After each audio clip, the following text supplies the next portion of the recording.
TV పెట్టండి. నేను రేవంత్ రెడ్డి గారు ఇద్దరం కూర్చుంటాం న్యాయమూర్తి ముంగట. మీరు ఏ ప్రశ్నను అడగండి కేసుకు సంబంధించి, ఆయన కేసు నా కేసు. ఇద్దరికి లై డిటెక్టర్ పరీక్ష పెట్టండి. ఇద్దరికి కూడా లై డిటెక్టర్ పరీక్ష పెట్టండి.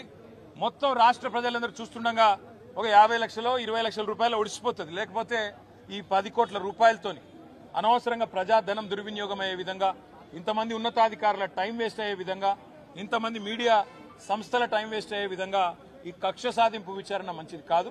నేను రెడీగా ఉన్న రేవంత్ రెడ్డి, నీకు ధైర్యం ఉంటే ముందుకు రా.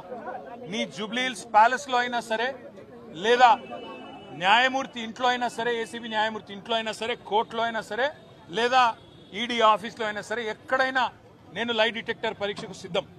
నువ్వు కూడా రా, ఇద్దరం కూర్చుందాం. దొంగెవరో, ఎవరేందో, ఎవరి నిజాయితీ ఏందో రాష్ట్రం మొత్తం చూస్తుంది. నీకు ధైర్యం ఉంటే వెంటనే నిర్ణయం తీసుకో.